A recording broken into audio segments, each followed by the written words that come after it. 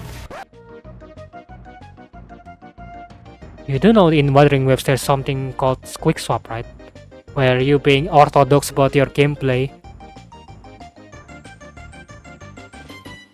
The problem is, it all kind of falls apart as soon as you want or need to play efficiently on any level. Very broadly speaking, in gacha games, there's generally two types of combat encounters. Casual ones, where as long as you have the bare minimum stats and know how to play the game, you have nothing to really worry about, like the average open world fight. And Is he just spamming skill for no reason here? What is he doing? I mean, it is open world, but serious ones where even if you have the gear, you'll need to fully utilize the potential of your entire team to get the job done, like you'll see in most in-game activities in the lengthier elite and boss encounters. Now, if you're anything like me, a primarily level 70?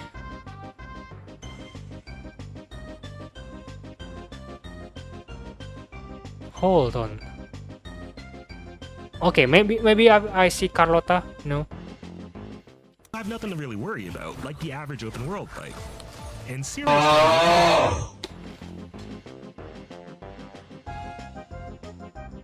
Oh, it's level 70. That means around world level like 40.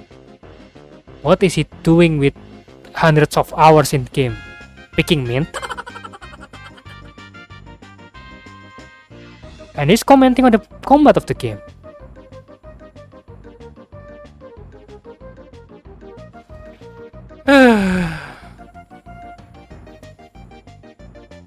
if you have the gear, you'll need to fully utilize the potential of your entire team to get the job done, like you'll see in most in-game activities in the lengthier elite and boss encounters. Now, if you're anything like me, a primarily free-to-play player who doesn't have character duplicates or a ton of shiny premium weapons and hasn't had the best of luck gambling for stats, you'll know that for those more serious fights, efficiency is beyond crucial because odds are, one way or another, you're likely going into them at a slight disadvantage. Which is where Why are you have to going to true meta? I play Ling Yang. Ling Yang is not meta. Still finish the Tower of Adversity with Is. where the problem stems from, because you know how I mentioned Wuthering Waves cooldowns are tightly wound, so if they're using an entire team effectively, the abilities you need will more or less be off cooldown when you need them. The problem is the cooldowns are actually a little too tightly wound, so if you don't follow a rotation, hell, even if you spend too much time dodging or parrying attacks, you can easily ruin your entire damage.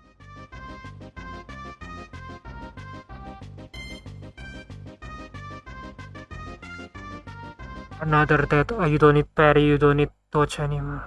Let me demonstrate it. Me without dodging and parry, okay?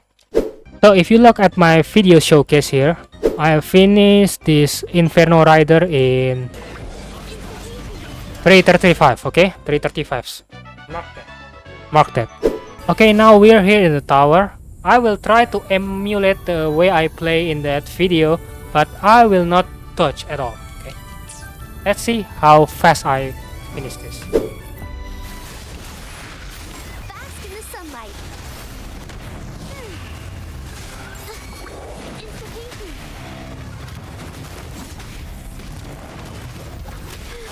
I'm so tired.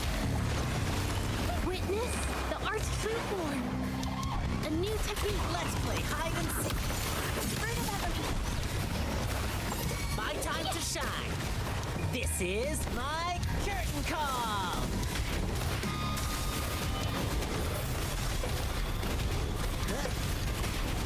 Watch out.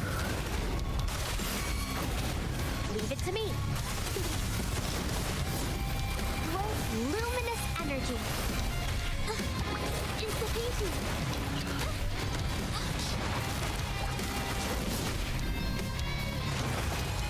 Capture the spark! A new technique!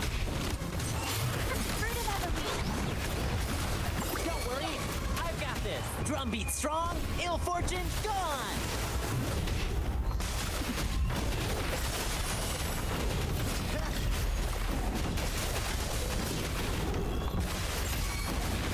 Bloom!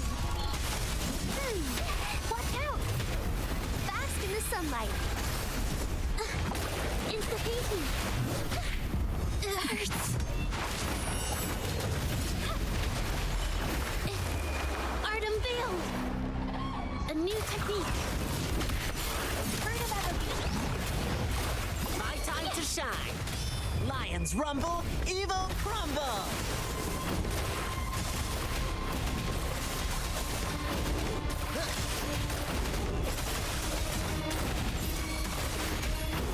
Leave it to me. Listen up. Life is in everything. Instigating. Can't capture the spark. A new technique. Let's play hide and seek. Part of everything. 3 minutes 15 seconds. I 20 seconds late because I do not dodge, I do not parry. So can we stop with this argument? You don't need to parry, you don't need to dodge. Like, is this EO? Holy sh**.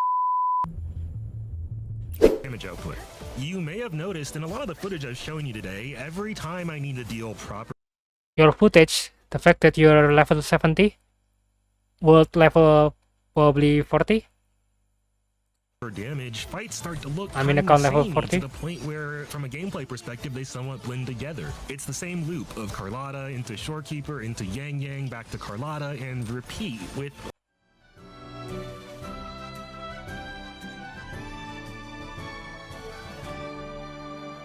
Skill issue. Skill issue. like minor variations based on where my concerto is at or if I'm starting the fight without my ults ready. And I have to finish that rotation relatively quickly or I'll miss out on a pretty sizable chunk of my damage, resulting in the exact same problem that makes Genshiниmpact's combat kind of a snooze fest. Because being effective requires using all your cooldowns in a fairly strict order of operations, requiring you to use a fairly strict rotation to properly line up all your buffs and whatnot, I more or less know what every fight is going to look like before it even starts, and as a result, That's literally the design philosophy of this game.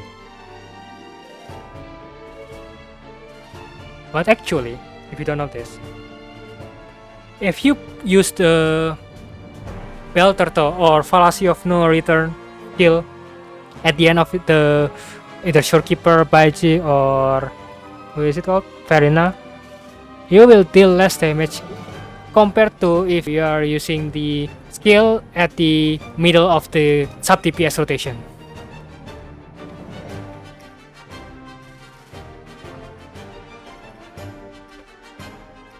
combat starts to feel kind of repetitive, especially considering this is a game. There are many enemies and there are many characters.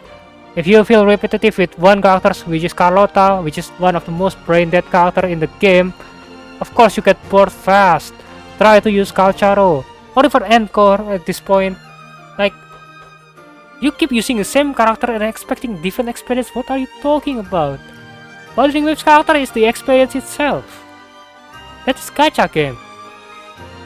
Like for example, in Devil May Cry, Rebellion has its own experience.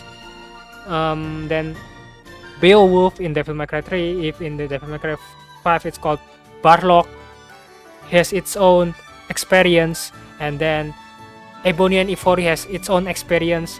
This is the equivalent of the characters in Wuthering Waves. The weapon in Devil May Cry are their own experience. Wuthering Waves, characters and support and sub DPS are the own experience by itself. So if you want to shake up your gameplay, change your roster. Also fight different enemies. Game where you're usually going to be highly reliant on your buffs for dealing damage, and many of those buffs have their own cooldowns attached. Not to mention,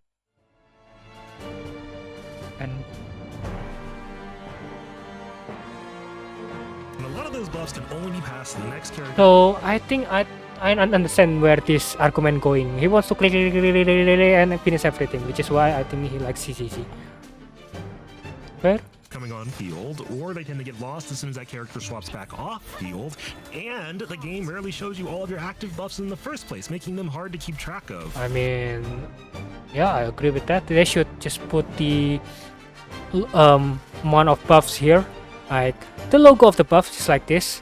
But probably here is preferable in my opinion. and it can stuck to this long, and it's okay in my personal opinion. So that is valid criticism to be having. I don't know about you, but I don't want to have to keep tabs of a bunch of invisible timers in my head while I'm trying to go toe-to-toe with Crownless. So at all times, I feel like kind of boxed in by the devs because they just insist you...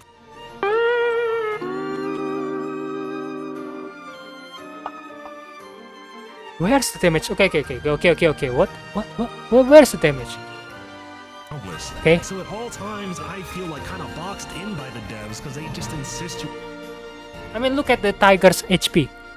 Crownless. So at all times, I feel like kind of boxed in by the devs because they just insist you... It was negative damage with Shanlio's burst. In the proposed Terralem, I mean, fair enough. It's between Shorekeeper and Carlotta. So I think this is dual DPS playstyle. But still horrible though. Approach fights with relatively rigid combos and strategies if you want to do well.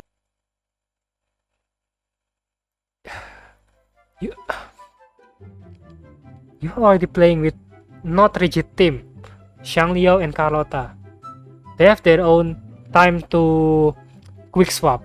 What are you talking about? Well, to be fair, there's absolutely more nuance to the rotations and Wuthering Waves. And See, it's not like support sub DPS, CPS, right? He just does it. in Genshin, and I've got a lot of love and respect for how much additional room there is for player expression when it comes to creating your own rotation that suits your personal playstyle preference as opposed to purely what's most optimal. For example, even though I love Yang Yang, she's not Carlotta's ideal partner, but because she's one of my favorite characters... Huh? What? S6 Yang Yang is literally one of the best support for Carlotta. What are you talking about? Tauchi is ass. Her concerto need 80,000 years to build. Yang Yang is much better for Carlotta in my personal opinion. Well, of course, in the damage wise, probably Tauchi is having more bigger damage for Carlotta. But in terms of gameplay, Yang Yang wins every time instead of Tauchi. And if you want to do it Sanhua, it's okay. Sanhua is not her best as well, but people like to use Sanhua with Carlotta.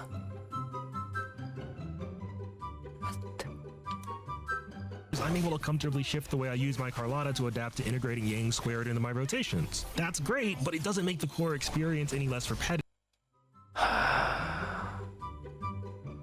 If you want to try to find different combo, the game is allowing you to do that. Like look at my Ling Yang combo again. This is not the support, sub DPS, DPS, right? Me, support, sub DPS, DPS, support, sub DPS, DPS. It's my own rotation. So, if you want to try to find a new combo, invent it yourself.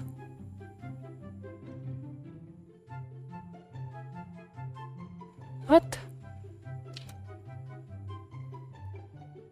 You still kind of have to follow a rotation, you just have more options when it comes to finding your own. So I mean, it will take longer to get bored of, but I don't entirely hate cooldowns in theory, and I don't think they're all bad even in this game, but the closer I look, the harder it feels to ignore all the stifled potential for variety and moment-to-moment gameplay, largely driven by all the, in my opinion, unnecessary limitations in Wuthering Waves, especially the cooldown.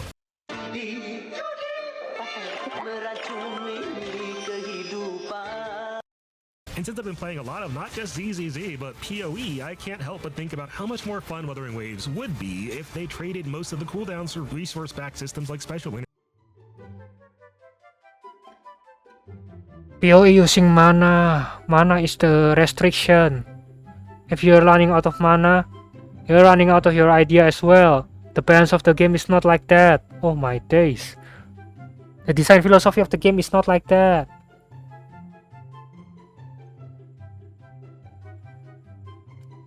energy or mana. Because the thing about cooldowns is more often than not they wind up removing a certain layer of player choice. Because you can use abilities freely in PoE as long as you have the mana, your choices are much more about which abilities to use when based on your personal preference, playstyle, and the situation at hand, not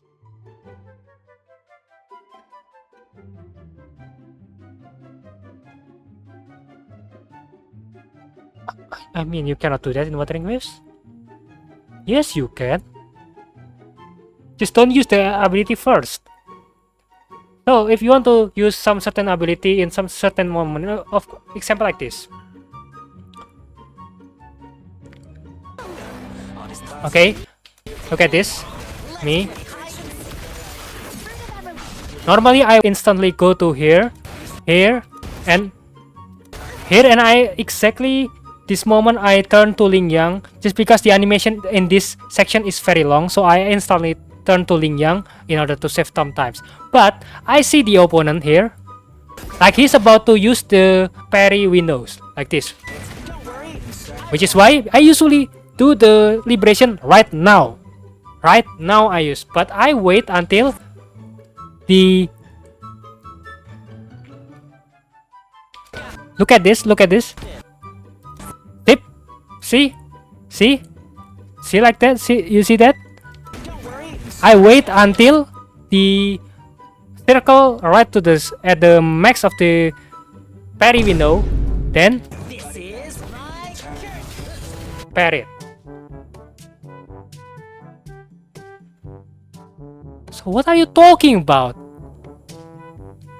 It's not that.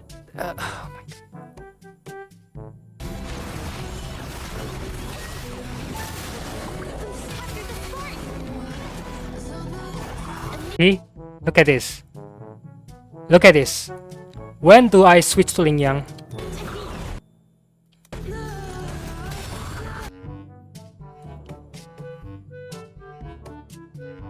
There's timing on it. Use it wisely. You need to understand the kit. Are they parryable? Are the enemy using the move that can be parried? You need to understand the detail of their kits. Okay? So I don't know what he's talking about with this. just how they support your DPS.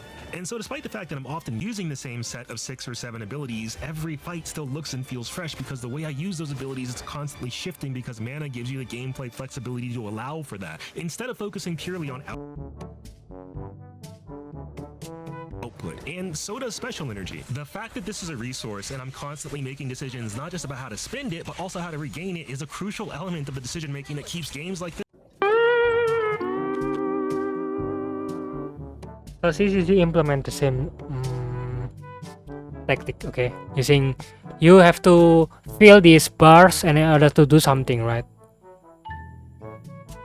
Isn't it worse?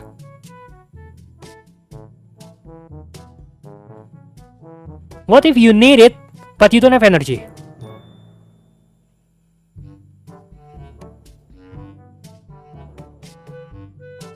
It's like pick your poison.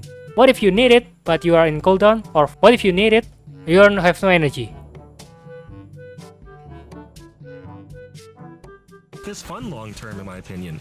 Whether we're talking about combo-centric games like Devil May Cry or ARPGs like Path of Exile, in my opinion, one of the big differentiators between a quality experience I'll keep coming back to for years and something I know I'll wind up putting down one day out of boredom is a degree of nuance and decision-making in combat, not just at the start of every fight, but in every single button press before you finish it.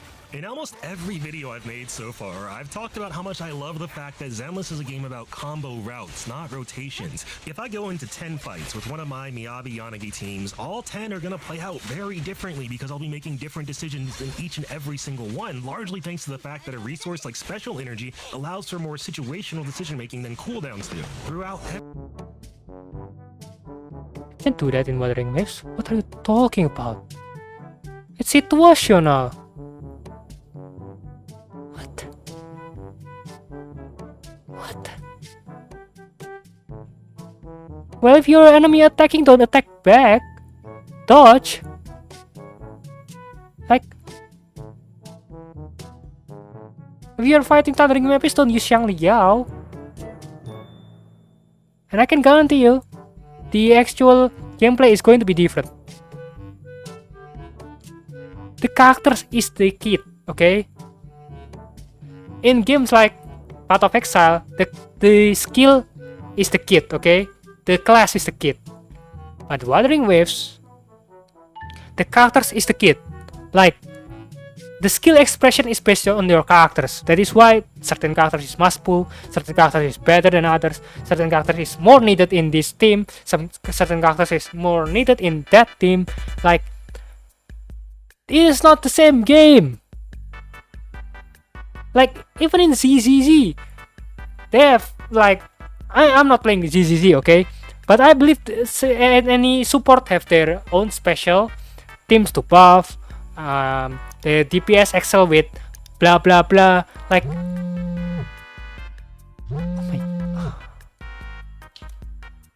Every fight, I'm making decisions like which stance to use with Yanagi, not just driven by my buffs, but based on which is best suited to countering the enemy. I mean, Camellia have two stances as well. Oh, talking about cooldown, Ling Yang has no cooldown in his Ascendant skill, but you don't want to play him though? Enemy in front of me. I'm using Bernice's. Okay, by the way, Ling Yang is the only characters that you can fill your forte bar, and you know what?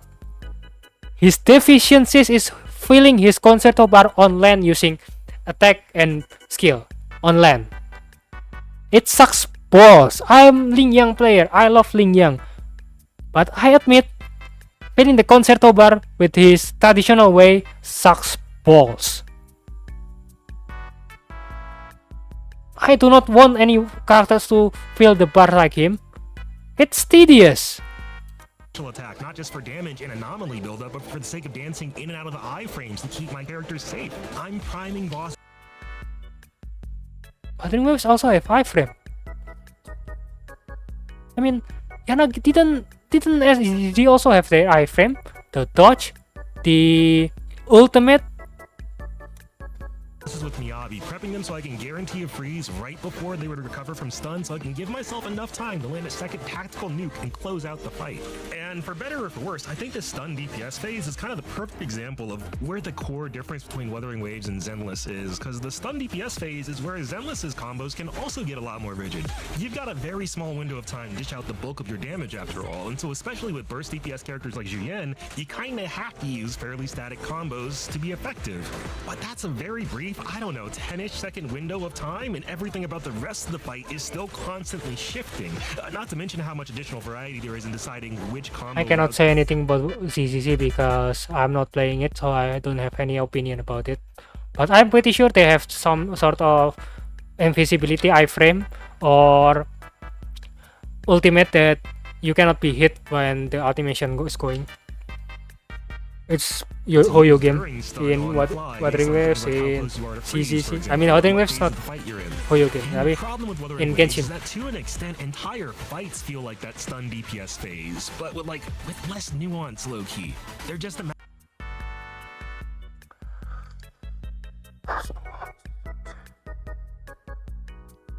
You click. Is that nuance? Matter of pressing the right buttons in the same order as you always do when the enemy you're fighting and their moveset is almost an afterthought as long as you're properly babysitting your cooldowns and concerto, which is a big part of the reason you're not going to see me quick swapping like Wallenstein anytime soon. Because skill issue. Because you don't want to play. You don't want to understand how to play. You play ZZZ click.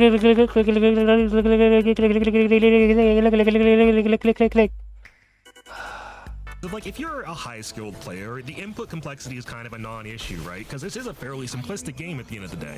But as soon as you clear that barrier of entry, quick swapping trivializes fights even further. Let's see. Let's see damage. It really doesn't matter. If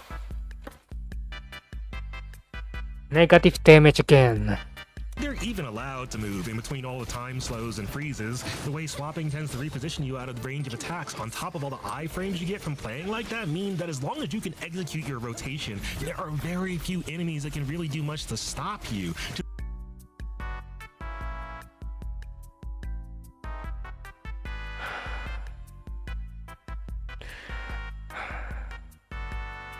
dodging and parry is useless, like he is trying to say that, right? I know. Just follow the rotation, just like me. I finished 20 seconds later because I do not dodge. I do not parry. And my Ling Yang is actually well invested.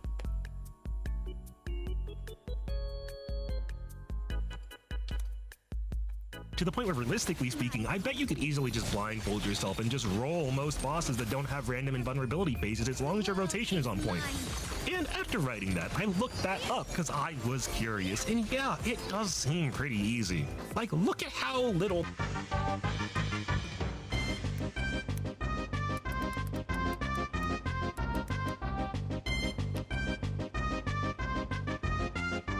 Chance! The dodge! Corlini, please, please! Oh my god! Mirror Lord! Elden Ring is easy. Same rotation. A fish can do that. I learned human. With pattern recognition. Ability to remember the pattern. Like, okay.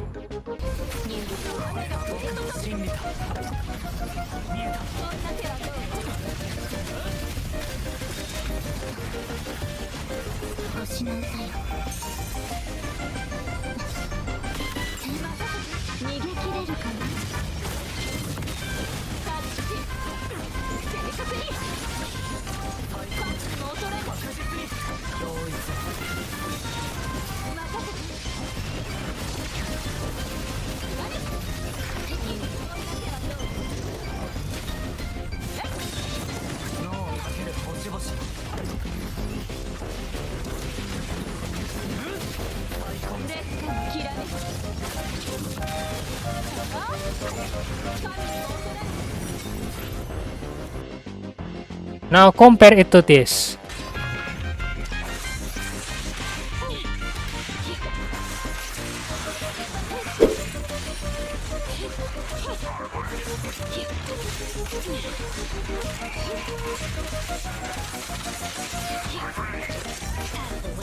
Running for no reason. You get the gist. The quality is different. This guy understand where the move is and how to overwhelm it, because you know Fallacy has the time when he's and waiting to be absolutely destroyed with their stagger bar, so they don't go flying around and go angry. Okay, so it's different. He understand where to dodge. Like, you see that again? The boss fallacy moves. Like, no shade to the creator, it's a cool video, homie is very good at the game, bravo, but everything about this clip is just painful, because this is exactly why Your video is more fucking painful than everything about this. He understands the rotation. He does that with open eyes first. He did not do that exactly like Poki did. Holy shit. I rarely feel engaged with fights tactically in the same way I am in a game like ZZZ or PoE, and on some level it often just feels like I'm going through the motions in wuwa. Like, have you ever been watching like some shonen anime where a couple of bros bond over having a conversation with their fist? As silly as it may sound, at face value, I do think a good fight is a lot like a good conversation, and good conversations require input from both sides. With that in mind, ZZZ... So he's saying that the enemies on wuwa is not moving. Funny, the guy does not choose Tempest Mapis or Thundering Mapis, right? He's using the boss that have the most of not moving, okay? Funny, isn't it? Try to do that in hologram.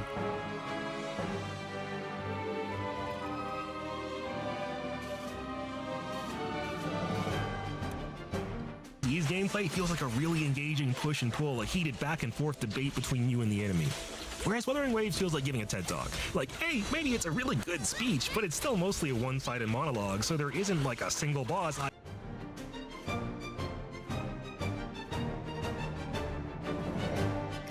Look what Hoyo does to someone's brain, you know. He fought countless. and he said that. He fought level 90 crownless and he said that. While he level 70. What was he doing? He doesn't dodge. No, he dodged. But what was it? The enemies in Wuthering Waves actually attack you. Plus, you have near written happen to have that most of vulnerable mode where he does not move, and the blindfolded challenge actually taking that advantage. I enjoy fighting half as much as Shadow Jane, one of the best conversationalists in the game.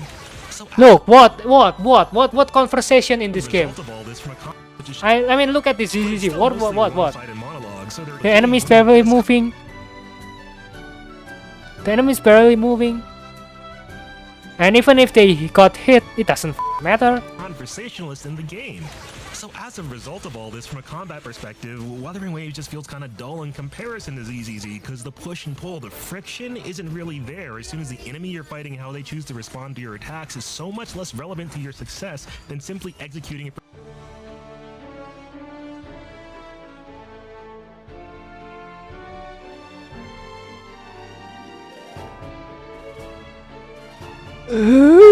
Pristine combo rotation. In the past, I've mentioned one of the guiding game design principles that helped the devs behind Oh, he's talking about. Wait, Ghost of Tsushima. Ghost of Tsushima deliver one of the best gaming experiences in history, in my opinion. And I highly recommend their GDC talk. It's a brilliant discussion on what goes into making top. You don't know anything about game model. You complain about cooldown when they actually have philosophy for its own.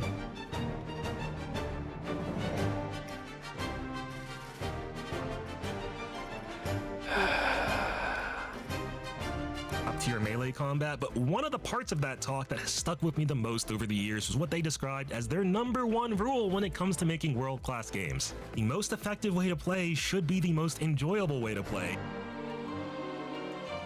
Enjoyment is subjective, you. It's not objective. There are people who like honkaistarrail because they said that honkaistarrail has the most strategic stuff out of Genshiниmpact, ZZZ, and Wuthering Waves. Though I disagree, but let them be them. They do not enjoy games like this. So what are you talking about enjoyment?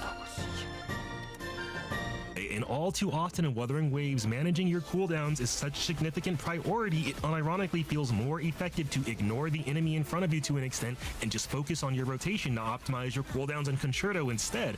Because if you waste too much time dodging, fishing for parries, or trying to make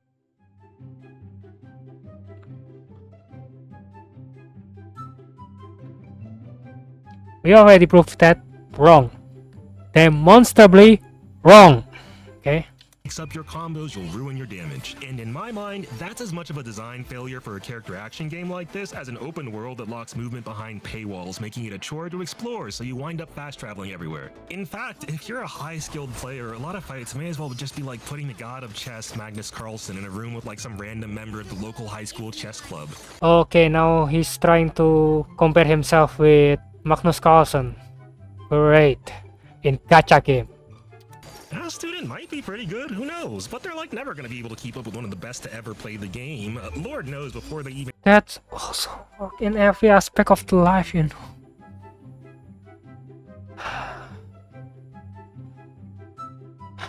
I play Devil May Cry. All I can do is spamming triangle. And the other people can do combo air juggling.